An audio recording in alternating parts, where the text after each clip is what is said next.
Pour commencer, allons dans le Montreuilois, où la première usine de méthanisation en marche nous ouvre ses portes.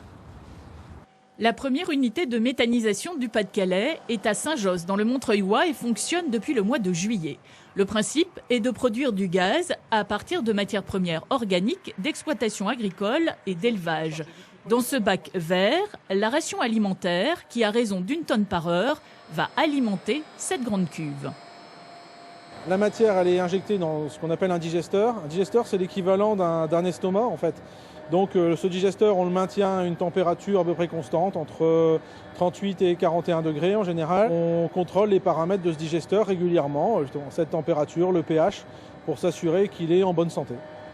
100 jours plus tard, la matière devient digesta. Une partie solide va servir au compostage, l'autre, liquide, désodorisé, sera épandu. Et puis est extrait le biogaz, stocké à faible pression. Moitié CO2, moitié méthane. En passant dans ce transformateur, il devient alors biométhane, désormais prêt à être injecté dans le réseau de gaz naturel.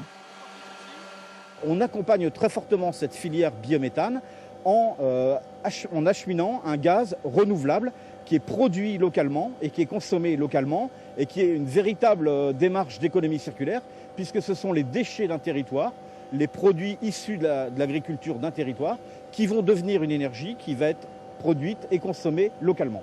L'étude de ces nouvelles filières est très prisée au lycée Saint-Joseph de Saint-Martin-Boulogne. GRDF a même financé la modélisation par les étudiants de l'unité de Saint-Josse.